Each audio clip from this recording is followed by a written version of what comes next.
राजधानी में double murder गाड़ी पार्किंग को नहीं भुवनेश्वर में घटी डबल मर्डर एयरफिल्ड थाना अंतर्गत हाईटेक अपार्टमेंट निकट कल्याणी प्लाजा रे डबल मर्डर होती घटनास्थल में जड़े आउ जड़े मेडिकल प्राण हराई मृतकों मध्य जड़े रश्मिरंजन सेठी बोली जनापड़ी तेज अन्य जनकर परिचय मिल पारि ना तेज केउ परिस्थिति रे घटना घटिला एवं किए हत्या कला ताहा स्पष्ट होना भुवनेश्वर डीसीपी गतकाली घटनास्थल को जाई निजे छानभिन करिसेंति हत्याकारी को धरने को पुलिस पक्षर उद्यम जारी रही। चंदन पाइकराय आम प्रतिनिधि अधिक सूचना जोड़ी फोनलाइन चंदन ए घटना पछरे कारण कौन प्रकृति एवं संपूर्ण सूचना कौन पुलिस छानबिन केवली भाव में वर्तमान करुछि देखो कारण गोटे पार्किंग को लेकिन घटना घटी पार्किंग को लेकिन हत्याकांड घटी कारण जी हत्यार शिकार होती रश्मिरंजन सेठी और जड़े सांग जुल्लू सेठी उभय कार पार्किंग को लेकिन किसी दिन तले जब देखा किसी दिन भितर जो रही कल्याण प्लाजार जे अच्छा मेंटेनेंस दायित्व अच्छा सहित जुक्तितर्क होता बापी बोलिकी ना एवं सहित जुक्तितर्क होता एवं एपरिक जदि देखा जदि आम देखा जे गतकाली बुधवार था एवं मंगलवार दिन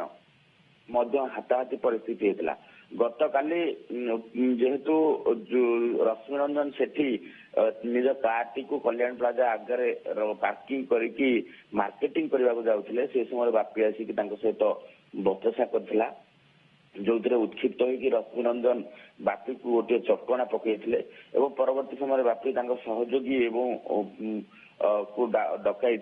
मारणास्त्र धरी अतर्कित भाव रश्मिरंजन सेठी को गोड़ाई गोड़ाई आक्रमण करते समय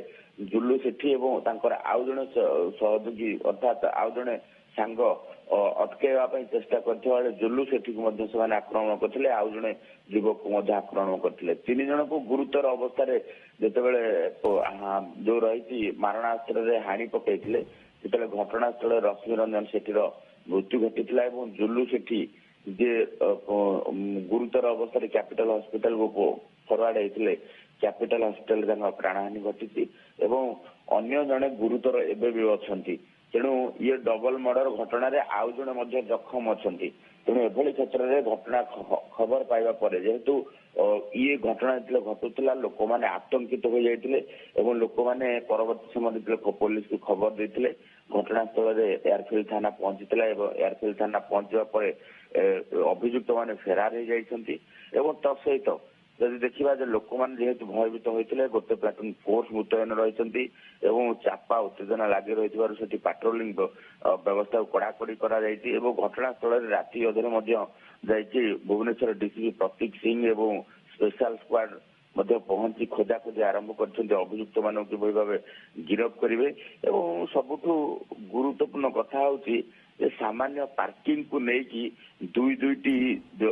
हत्याकांड घटी दुई जन युवक को अति निर्मम भाव हत्या करा जायछि तेणु याकू लेकिन समस्त निंदा करुछंती सहित अभियुक्त मान को गिरफ करके कड़ारू कड़ा कार्यानुष्ठान ग्रहण चंदन ए गोटे दिग ही सामना को आसुची कि पार्किंग ना पूर्व ये शत्रुता थिला राग थिला जेउति पाई ये प्रतिफलन देखा मिलला